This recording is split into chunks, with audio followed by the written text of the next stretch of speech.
ভালো বন্ধুরা, আজ চলে এলাম একটি চমৎকার জায়গায় মাছ ধরতে। পাশ দিয়ে যাওয়ার সময় এই নদীটা চোখে পড়ল। দেখলাম অনেক দাদুরা এখানে বসে মাছ ধরছে। যেখানে দাদুরা থাকে সেখানে মাছের আড্ডা থাকবেই। জায়গাটা স্থানীয়দের কাছে বেশ পরিচিত।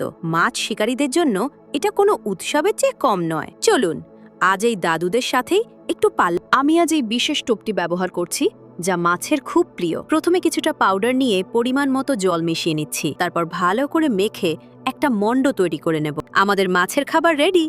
মাছ ধরার আগে চারপাশটা একটু পরিষ্কার করে নেওয়া যাক। প্লাস্টিক আর ময়লাগুলো ব্যাগে ভরে নিচ্ছি।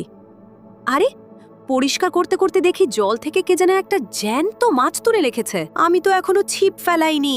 এবার নিজে ছিপটা বের করি। আমি 5.4 মিটারের এই ছিপটি ব্যবহার করছি। ওই দেখুন, পাশের দাদু অলরেডি একটা মাছ ধরে ফেলেছে। মাছদের একটু স্পেশাল ট্রিট দিতে হবে।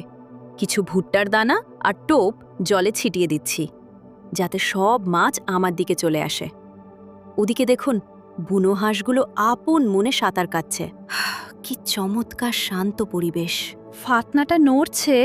এই তো, টান নিল। ওরে বাবা, এটা তো বেশ বড় মনে হচ্ছে। প্রথমবারই একটা হৃষ্টপুষ্ট মাছ। কি উজ্জ্বলের আঁশগুলো। এটাকে জলভর্তি বালতিতে রেখে দিলাম। এরপর দ্বিতীয়টাও চলে এলো।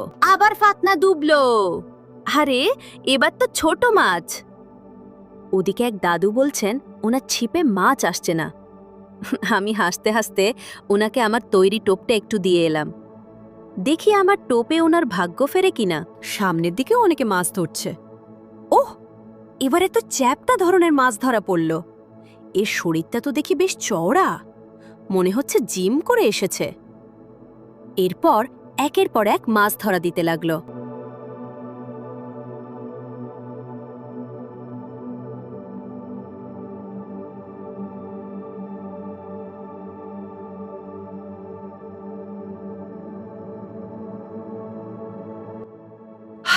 আবার একটা বড় টান।